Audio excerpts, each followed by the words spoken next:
where the name of God is not mentioned one time. You won't find God. You won't find Lord. So something's going on here. And what I think you're going to see tonight, as we just get a quick overview of this book, is even though God's name is not mentioned, you can clearly see God's hand behind the scenes. Anybody know what providence means? You ever heard that word providence? The providence of God. Providence is whenever God is working behind the scenes and altering circumstances to make things work out his way. So he's working to make exact circumstances take place. So really, this is a book where we see his providence.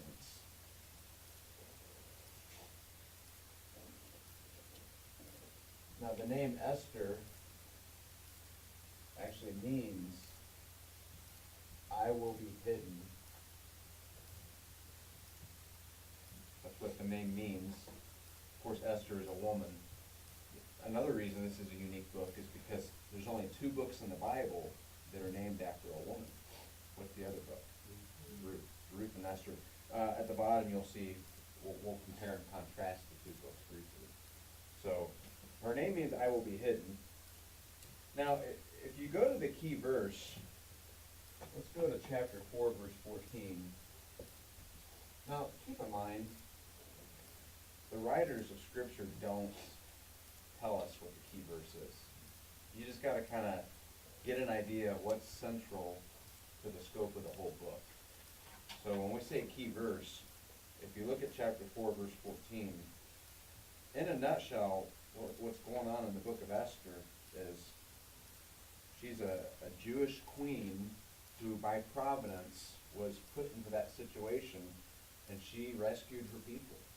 I mean, Israel was getting ready to be annihilated. And really, you could say, oh, it's a picture of the tribulation. Exactly. We're going to see all of that foreshadowed. But in this book, she puts her life on the line. She risks her own life to save her people. So in chapter 4, if I can get there, if you look at verse 13, Mordecai, which is Esther's older cousin, says, Then Mordecai commanded Esther, Think not with thyself that thou shalt escape from the king's house more than all the Jews. He's saying, Esther, listen, honey. And he's kind of like her dad. He raised her. He says, Esther, you're in a spot, a position where all the Jews are going to die. And when the king finds out that you're a Jew, don't think that you're going to live either. So you have influence, you have power, but don't forget you're a Jew. So look what he says in verse 14. For if thou altogether holdest thy peace at this time, in other words, if you don't say anything to stop what's going to happen and convince the king, he says, then there shall enlargement and deliverance arise to the Jews from another place, but thou and thy father's household shall be destroyed. And who knoweth whether thou art come to the kingdom for such a time as this? And it's that last portion, really, that kind of makes this the theme of the book of Esther, because what he's saying is, you're going to be destroyed too, because you're a Jew, and the wicked Haman's plot has everything to do with annihilating every Jew. So what he says is, and who knoweth whether thou art come to the kingdom for such a time as this? I like that, because that ties right into this providence theme. What he's saying is, Esther, this is your moment of destiny. This, even though he doesn't say God's name, but he's saying this is why God put you in this specific spot at this specific time. Guys, there's things in this book that blow you away. Even though everything's kind of ordinary, there's no miraculous, there's no parting of the Red Sea, there's no making the sun stand still, there's no turning water into wine, none of those kind of miracles. It's behind the scenes, and it's God on purpose makes a king not be able to sleep at nighttime, just so that that king can find out that nobody ever rewarded this man. Yeah, God's behind the scenes working this stuff out. This book's full of that stuff. So what we see here in this specific verse is Mordecai's pointing out to her that you are specifically chosen for this specific time to take a stand. And of course she does, and it worked. So, not sure if that's the key verse, but that's what I would put down, because that really kind of entails God's providence, which takes place in this entire book. Key chapter you could put would be chapter 8. And the reason why is because it would be like the salvation of the Jews. It's whenever they're rescued.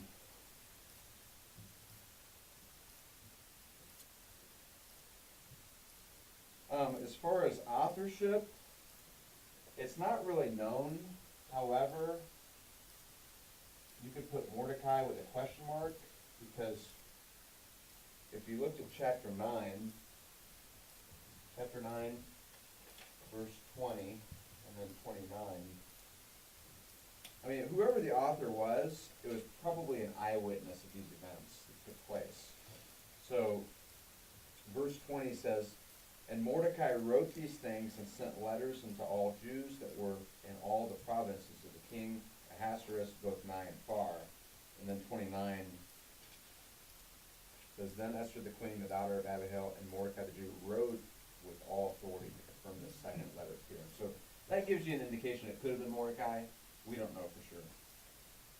So I would put maybe Mordecai with a question mark, or you could put unknown. But as far as the time range, we're dealing, once again, there's so many dates that conflict. I mean, when you're looking through the captivity and then the events that take place, a great way to keep Esther in mind is you've got the book of Ezra over here. That's the rebuilding of the temple. You've got the book of Nehemiah nearly 100 years later. That's the rebuilding of the city. Esther kind of falls in the middle. So we're actually in between Ezra and Nehemiah, if that makes sense. Time range. It's after the captivity, though. So the captivity is over. Remember the Babylonian captivity that lasted 70 years? We're dealing with the time after that. As far as a simple theme, you could just say it's something like this: God delivers the Jews. God delivers the Jews. What's he deliver them from? Complete annihilation. Now, keep in mind, the devil hates the Jews. The devil has always hated the Jews. One of the reasons why the devil hates the Jews, it goes back to Isaiah 14 and Ezekiel 28. You see, the devil once had dominion over this land that's been fought for the last 4,000 plus years. Right? We're talking about the land of Israel. The devil was once king over that when he was Lucifer. So at this point in time, what he's lost has been given to Abraham. Right? There's a chief steward in every dispensation, and Abraham has passed that down to the Hebrew race. He's the father of the Hebrews, the Jews. So this land grant, which initially the devil wanted, was his at one point, is now the Jews. So I think that's one reason the devil hates the Jews. The second reason I would say is this, because the Messiah came from the Jews. And think about this. If the Jews right here, we're talking 500 years before the first coming of Christ, had they been annihilated, there'd be no Messiah. So this is a pretty big deal here, what's going on. And the fact that God delivered them. God's got bigger things in mind. Because remember how we talked about individual names in Scripture? Sometimes you read it and you're like, this is boring. Let me tell you something. God is concerned with anybody connected with his son. All those names are somehow fit with the genealogy of his son. So, same with the Holy Land. First time you find holy in the Bible, first mention of holy, guess what it's dealing with? It's not dealing with God. It's dealing with a piece of dirt. The Holy Land. Think about that one. So, there's things to think about here. My point is this. God's concerned about things that we're not generally concerned with, but in this case, he's delivering the Jews. So, let's just look at the historical, doctrinal, and inspirational application here. Historically, what we have going on is a Gentile queen is taken off the throne.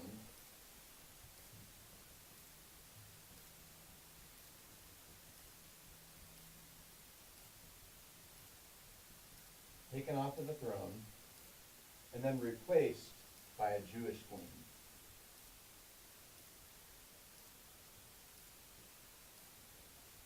Of course, which is Esther.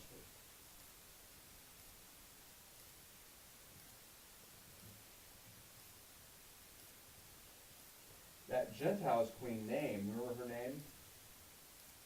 Vashti? So Vashti, she was a Gentile queen, and if you recall, she was the one who was disobedient. She was actually disobedient. She was supposed to show her beauty, and she's basically like, I'm not going to obey him. And it doesn't say that he had her killed, but he did have her removed. He's like, man, she's not only wronging me, she's wronging all the prophetesses. I mean, we're going to talk about that pictures in a moment, but in essence, he says, we can't have that. So he gets her out of the scene, and then by providence, by God's providence, Esther, she happens to be a Jewish queen, takes the throne. Only God could have made that happen, using ordinary circumstances. Now, doctrinally, what we have going on here is the Gentiles turn their back on God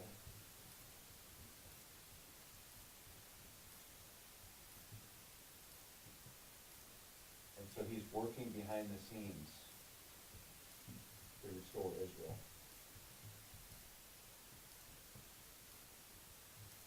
God is working behind the scenes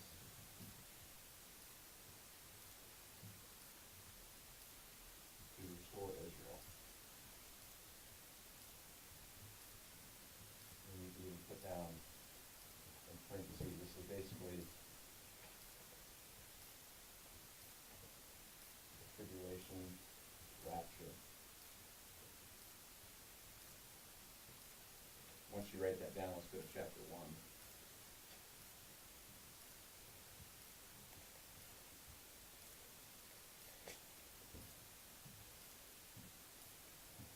Let's have somebody read verse 2. That in those days, when the king Ahasuerus on the throne of his kingdom, which was in Shushan the palace. Okay, so remember that phrase, those days? Remember from Principles of Bible Study? What's those days generally represent? When you see that phrase? Tribulation. So right away, we can see doctrinally a context forming here. Just before the second coming, there's going to be persecution on the Jews. Well, guys, this book is about persecution on the Jews that's taking place. So that sets the context. And when you look at verse 12, it says, but the queen Vashti refused to come at the king's commandment by his chamberlains. Therefore was the king very wroth. His anger burned within him. You go to verse 19. It says, if it please the king, let there go a royal commandment from him, and let it be written among the laws of the Persians and the Medes that it be not altered, that Vashti come no more before King Ahasuerus, and let the king give her royal estate unto another that is better than she. Guys, that's a picture right there of this Gentile queen raptured out. That's a picture of God's church removed out of the way. Now let me tell you something about a church. Every dispensation ends in what? Of all 7 dispensations in the Bible, they all end with what? Remember? There's a failure. Every dispensation ends with a failure. And then following that failure is a judgment. So every dispensation ends with a failure and then a judgment. So the church age, it tells us in Revelation chapter 3, right before John is raptured out in the book of Revelation and the tribulation starts, we are the 7th Laodicean church, and we end with a failure. We're lukewarm. He says, your guys' problem is you have no zeal whatsoever for the things that you should have. You're poor, miserable, wretched, blind, and naked, and don't even know it. You guys think that you're good and all that. Yeah, that's us. That's America. That's Western Christianity for sure. So my point is this. This queen, this behind-the-scenes queen who refused to submit to her husband, is a picture of today's church. And she's removed out of the way, and then somebody who God has had his eyes on for a long time, the Jewish queen, will get back in the spotlight again. The spotlight goes back on the nation of Israel. So what we see, chapter 3, verse 1, after the rapture, This is how I know that we're not going to go through the tribulation. So to read verse 1. Chapter 3:1. After these things did King Artaxerxes promote Haman, the son of Hammedatha, an Agagite, and advanced him, and set him seat above all the princes that were with him. Okay, so after the rapture of the church, the Antichrist shows up. That's who Haman is. He's a clear, crystal clear picture of the Antichrist. He's self-centered. He listened to Hollywood, fulfill your dreams. And so he got offended that one person didn't bow down to him, and it just ate at him, man. So next thing you know, he wants all the Jews annihilated because of that one man. And then he's a power-hungry maniac. That's exactly how the Antichrist is going to be. That's how the devil's been since day one. So it's no coincidence we see, I mean, we could go on and on with each chapter, but by the time you get to chapter 9, you're dealing with the Battle of Armageddon, okay, in the second coming. I mean, we're seeing these events take place. By the time you get to the last chapter, chapter 10, you're dealing with Mordecai, which is a picture of Christ. He's ruling and reigning in the millennium. So, I mean, this whole book is a beautiful prophecy of what God's doing. He's restoring his people. And we can learn some lessons from this as well in our Christian life. But Gentiles turn their back on God, so God's working behind the scenes. Now, inspirationally for us, you could put down that, hang on, just hang on, because God is working behind the scenes in our lives. God is working behind the scenes. Don't forget, he's using ordinary, everyday events of life. It says in Romans 8:28, all things work together for good to them that love God, to those that are called according to his purpose. So sometimes our definition of good doesn't match God's definition of good.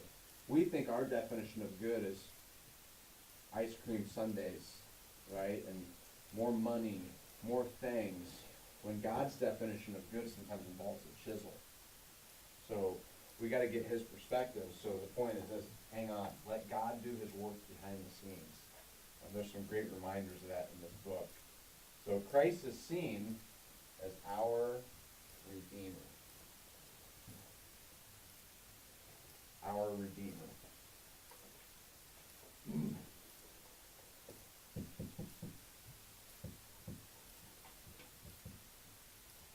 Now, if you wanted to outline this book, there's really just two simple ways to do it. Chapters 1 through 5 and 6 through 10. And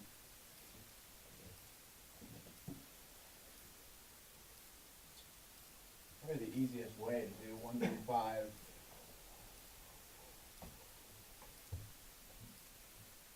would be just to say something like this. It would be like 1 through 5, the threat of the Jews.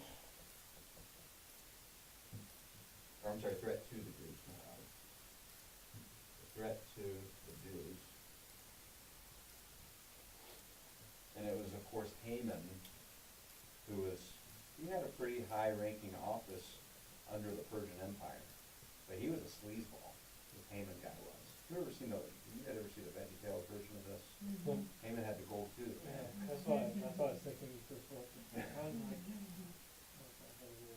He was a bad dude. But this Haman guy, he's the one that was so power hungry. So Esther risks her life to go before the king to represent God's people. And even though, like I said earlier, God's name isn't mentioned at all, you don't even see Mordecai. He's a man of integrity, a man of character. I love reading about Mordecai, but as you're reading this, you're like, he had biblical principles, but he never really points to the one true God. Regardless, God put this book in here for us to learn. And you can clearly see the typology. Can you not? I mean, that's what makes God's word so incredible. But, so the first 5 chapters would be dealing with that threat from Haman. And then the second, 6 through 10, would more so be the triumph of the Jews. it's more the better half. And that's where, once again, you see these behind-the-scenes things happening where God just, by his providence, makes it happen. I mean, he just makes it. If you go to chapter...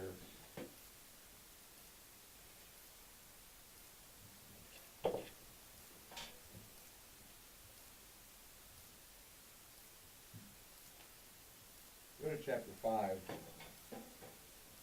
This is where Esther is before the king.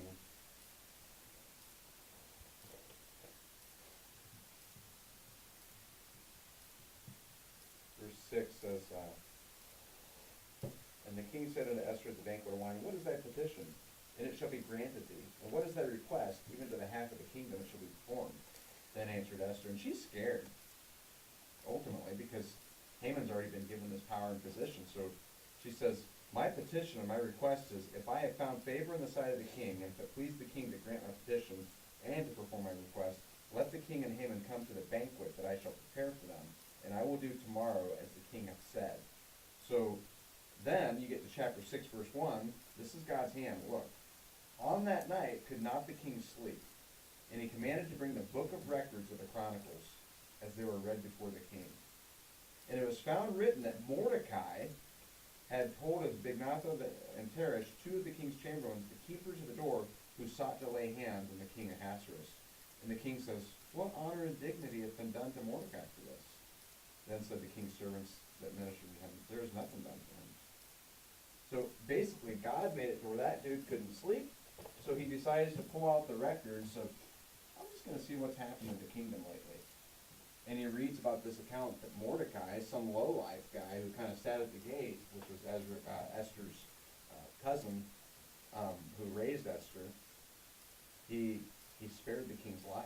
He heard a plot to kill the king, and he did something about it.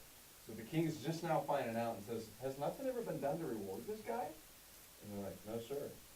So that's happening. And then Haman, who's so self-centered, comes into the king, and the king's like, Hey, Haman, what should be done to the man who protects the king?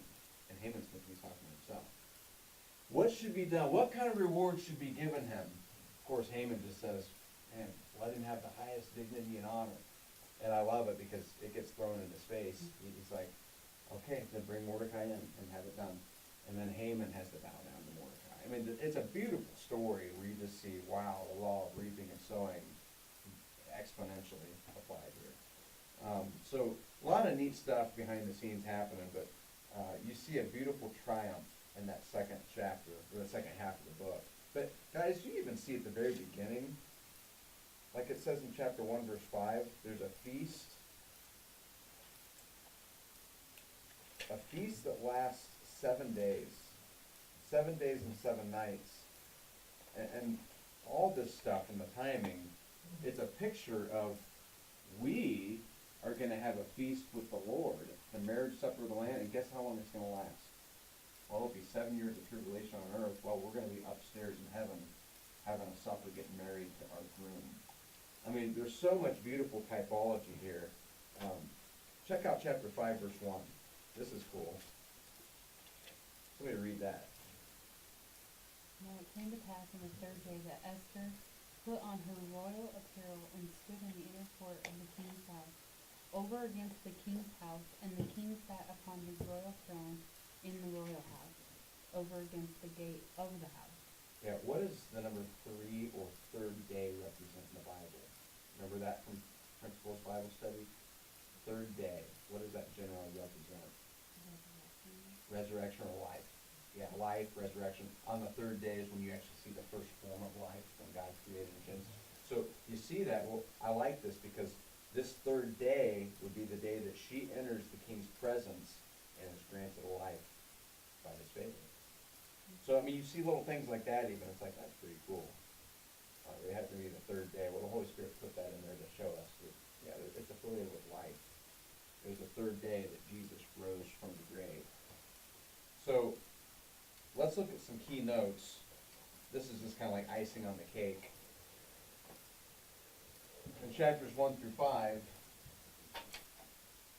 they're dealing with more of a state of siege. looked hopeless for them. Whereas in chapters 6 through 10, it's more of a state of salvation. In chapters 1 through 5, the Jews were in danger.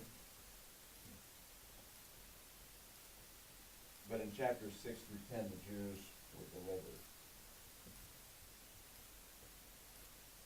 Of course, you see that there's crisis that develops, and then the crisis disintegrates. Haman, he cusses in the first 5 chapters, and then in 6 through 10, he's cursed. I mean, Haman was such a self-centered, sleazy guy that, I mean, it even says, I think it's in chapter 7, he's on Esther's bed, begging her, and then the king happens to walk in by God's divine providence and just sees, you're even trying to force my wife to lie with her. I mean, and he wasn't. He was just begging, please have mercy on me. I can't deal with this. God just totally smacks him in the face in the story. But you got the feast of the world's prince, the feast of God's prince, threatening, thriving. So just kind of some comparison, contrast. But let me give you some typology, because this really helps you with the doctrine. You kind of got the typology from the doctrinal application, but if you didn't get it, who would Ahasuerus represent? King Ahasuerus. If you had to take a guess.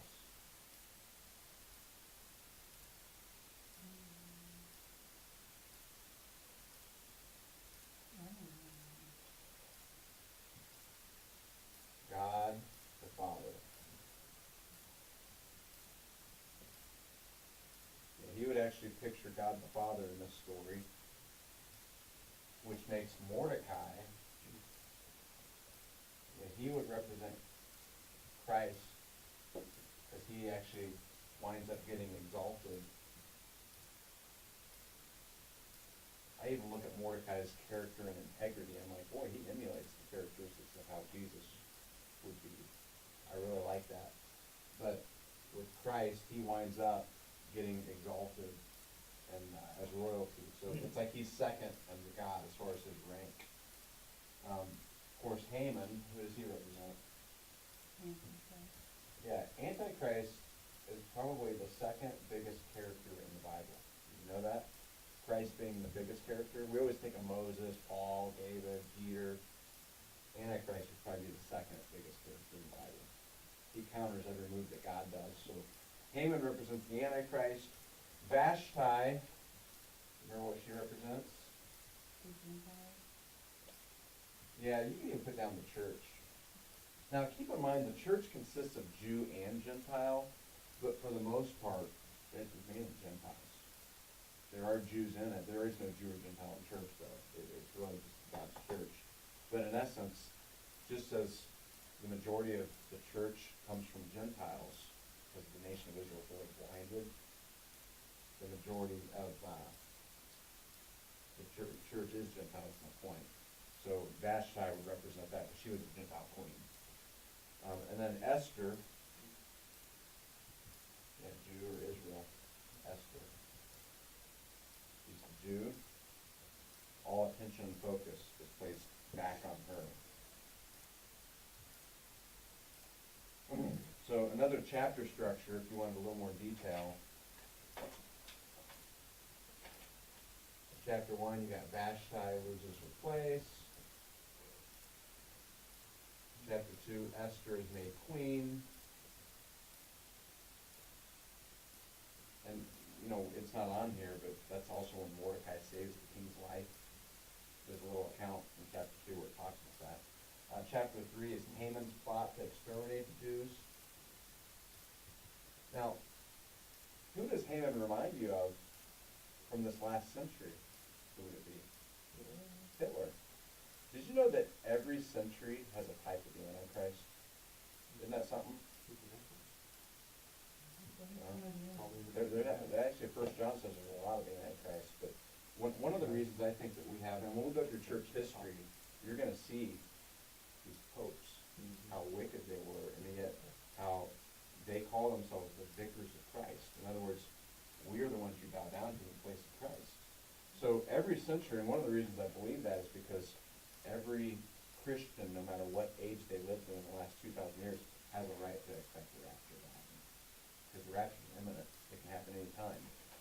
I think that's awesome. But anyway, Hitler would have been, I mean, you look at Haman, it's like, well, he's just like Hitler was. Or Hitler was just like Haman. Well, it's all a picture of the Antichrist. It's a foreshadowing. But then you have chapters 4 through 5, Esther before the king, where she risks her life. Chapter 6 and 7 is Mordecai is honored while Haman is hanged. Mordecai is honored, Haman is hanged. Chapters 8 and 9 are deliverance from annihilation. That's really where Israel fights their enemies. God's people fights. God's fighting for them. A lot of similarities to the Battle of Armageddon. And then chapter 10 is the greatness of Mordecai. Now earlier I told you we'd look at Ruth and Esther and just give a quick comparison and contrast.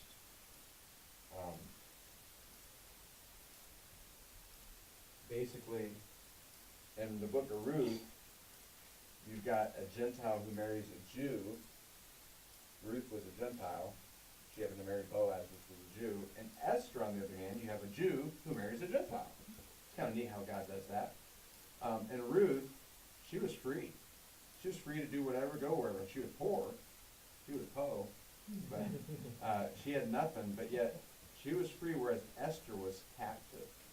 Now, keep in mind, in Ezra and Nehemiah, we're looking at captives who moved back to Jerusalem.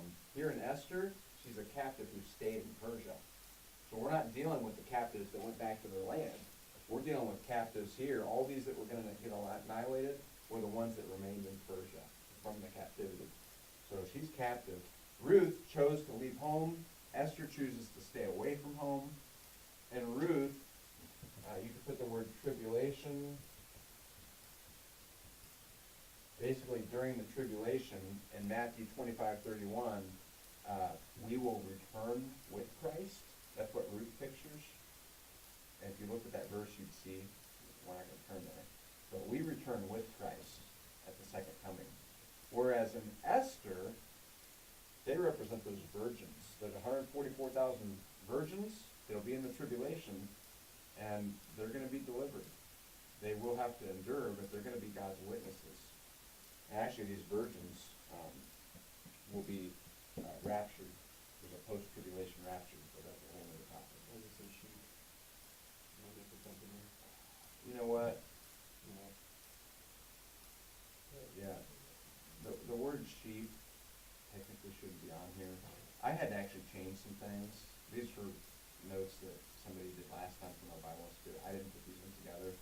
I changed a few things. Like I noticed before, somebody had Esther as representing Vashti representing Gentile nations, Mordecai representing Israel.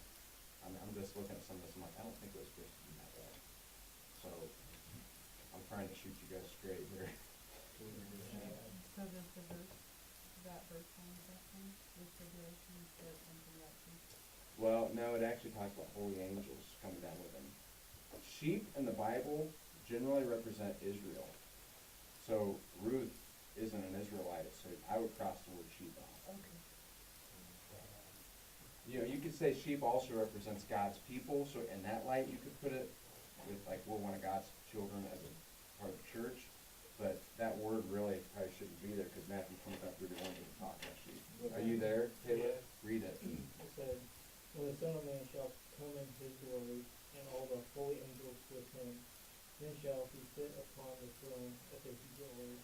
So we will be the ones actually with him. And the context is really the holy angels. Now, the argument is this: we are replacing the third of the angels that fell, because we're sons of God. Well, the angels are called sons of God in the Bible.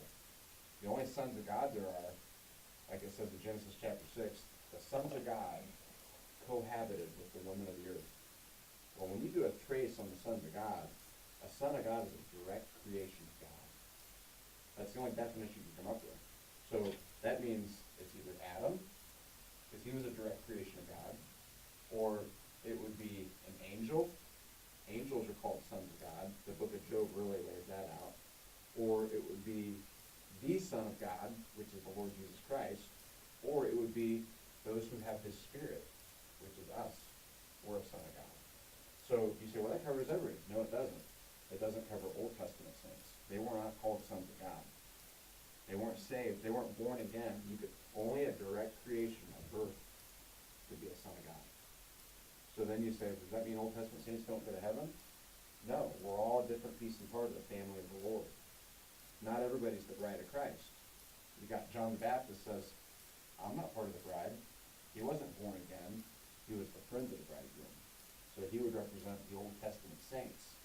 So I'm kind of opening up to give you more light that there's more to it than just everybody dying and going to heaven. God's got a bigger plan in mind. So when we see the holy angels coming with him, more than likely that's referring to us sons of God, because we're going to be ruling and reigning with our husband, with Christ.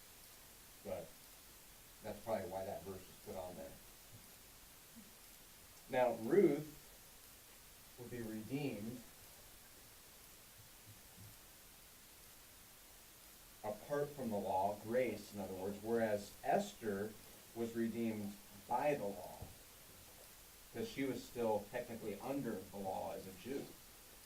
Even in the tribulation time, which is what a lot of this foreshadows, they go back to the law. There's a keeping of the commandments relation. That's why when somebody gets left behind, we're going to be out of here. Never tell anybody, oh, you'll be all right, you get left behind, just do your best to get saved. First of all, everybody's going to be under a strong delusion. Second of all, if they take that mark, they're done for. So there's an element of works involved, because the body of Christ is out of there. It's not about being a son of God anymore. Does that make sense? Mm-hmm. You're not saved the same way through regeneration or rebirth. It'll be through a keeping of the commandments and enduring until the end. It's not going to be easy. That's why a lot of people just say, you know what, it's a bunch of crap. I'm going to just take the mark and that'll be the temptation. So that's why we need to do what we can now to get people to not be in those shoes. So anyways, that's why it says by the law for Esther, because technically she's under the law. Famine for Ruth, Esther was a feast. Have a contrast. Ruth happened to be a widow, Esther happened to be an orphan, and then for Ruth, she was a chosen wife, whereas Esther was a crowned queen. Now I want to show you one more thing, and then we'll be done. If you go back to the first chapter,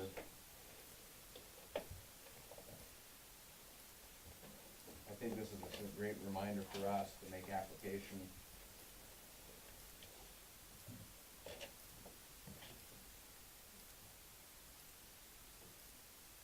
If you look at verse 10,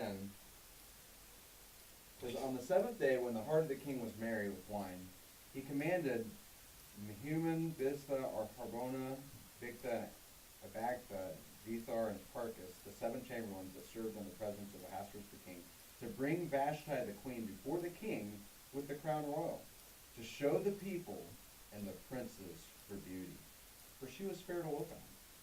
But the queen Vashti refused to come at the king's commandment by his chamberlains. Therefore was the king very wroth, and his anger burned in him. Let's go back to what this represents. For you and me, she's a picture of the church. And notice, she was beautiful. As God's church has beauty. Not because of what we've done, but because of what he's done. He's redeemed us. He's made our garments as white as snow. Only because of him, because of Jesus. So we're fair to look upon, but notice, she refused. She refused to come at the king's commandment. And at this point, she refused to show off her beauty. What a great picture for us to see that God has made us beautiful, and we are responsible in showing other people our beauty. And it's not about us, because they're really seeing Jesus Christ. And a failed church, a church is going to fail the moment that they disobey him in that area. You don't see very many quote-unquote beautiful churches. And I'm not even thinking local churches. I'm just thinking the church in general. It's pretty unfortunate. And I see these words, therefore was the king very wroth. Wroth is like angry. So, in other words, is it possible God the Father is beyond angry with today's church. Because we're refusing to show his beauty to the world. It goes back to that whole sun-moon principle. We are to be reflecting the light of the sun. Oh, it makes the moon look beautiful, but it's not our beauty. You look up close to us, we got craters and potholes in us. But from a distance, people need to see the moon and just be like, wow, that's beautiful. Yeah, because we're reflecting our husband, the sun. So I think we can even just learn from this. I mean, he's going to remove us not because of victory, but because of failure. And I don't remember what verse it is, but one of these verses shows that she wronged everybody, man.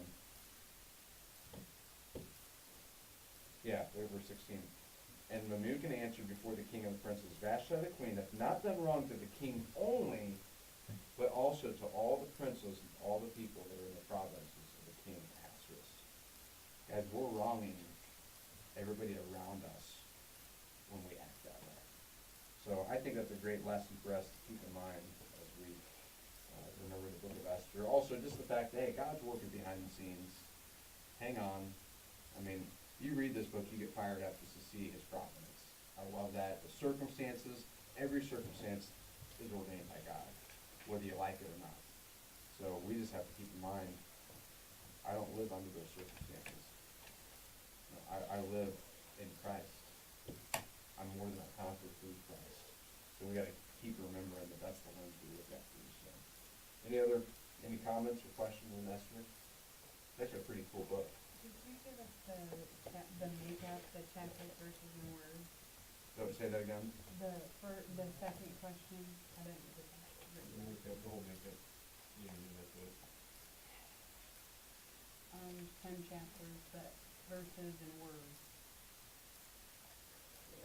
right at the top. Oh, I didn't give you those. You're right. 10 chapters, 167 verses,